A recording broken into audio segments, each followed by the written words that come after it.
خندق کے بعد جبریل علیہ السلام اترے کہ یا رسول اللہ یہ بنو قریظہ جو یہودی قبیلہ ہے انہوں نے عین وقت پر غداری کی ہے، ان سے معاہدہ تھا مگر یہ ان کے ساتھ مل گئے جو آئے تھے جنہوں نے مدینہ کو گھیرا تھا احزاب کے ساتھ، ان لشکروں کے ساتھ مل گئے، اور اگر اللہ مدد نہ کرتا تو مدینہ تو تباہ ہو گیا تھا، انہوں نے باہر سے گھیر رکھا تھا، یہ اندر سے اگر حملہ کر دیتے قلعے پر جہاں عورتیں اور بچے تھے مر گئے ساتھ، مگر اللہ نے امداد کی۔ تو جبریل علیہ السلام اترے کہ ان مارے آستین لوگوں کو یہ بغل کے سانپ زندہ نہیں چھوڑنا، غلط فائدہ اٹھایا انہوں نے حالات کا، مسلمانوں کو کچل دیں، تو پھر حضور نے محاصرہ کر لیا، وہ مارے گئے سارے۔ تو جب حضور ارادہ کر رہے تھے بنو قریظہ پر جانے کا تو آپ نے اس لیے کہ لوگ سستی نہ کرے فرمایا کوئی شخص عصر کی نماز بنو قریظہ کے علاوہ کہیں نہ پڑھے، نماز عصر وہاں جا کر پڑھیں، نکلو،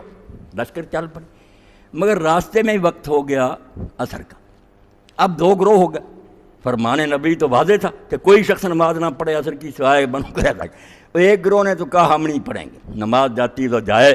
مگر پڑھ لیں گے راستے میں، مگر عصر وہیں پڑھیں گے، حضور نے کہا عصر کوئی نہ پڑھے سوائے بنو قریظہ کی۔ دیکھیں اختلاف، دوسروں نے کہا رسول کریم علیہ السلام کا منشا تو تھا جلدی کرو، مگر جلدی کے باوجود اگر وقت ہو گیا ہے تو اللہ کا دین کہتا ہے وقت پر نماز پڑھو، کچھ نے راستے میں پڑھ لی، کچھ نے وہاں جا کر پڑھی۔ اب رسول کریم علیہ السلام کی خدمت میں جب یہ معاملہ پیش کیا گیا تو حضور نے کسی کو برا نہ کہا، یہ بھی نہیں فیصلہ سنایا کہ قوم صحیح ہے، نہیں، دونوں کو بتا دیا کہ بھائی دونوں کی نیت ٹھیک ہی، ایک میرے لفظوں پر جم گئے، دوسروں نے ذرا گہرا سوچنا شروع کیا۔ تو اسی پر ابن قیم فرماتے ہیں کہ ایک گروہ فقہ والوں کا پیدا ہو گیا جو سوچتے ہیں کہ بات کیا طے کیا، دوسرے اہل ظاہر ہو گئے کہ لفظوں پر عمل کرتے، دونوں نیک نیت، دونوں کا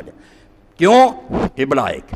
رخ ایک ہی ایک طرف جا رہا ہے، حضور کی بات پر عمل کرنے کی کوشش کر رہے ہیں، باقی فہم اور سمجھ میں اختلاف۔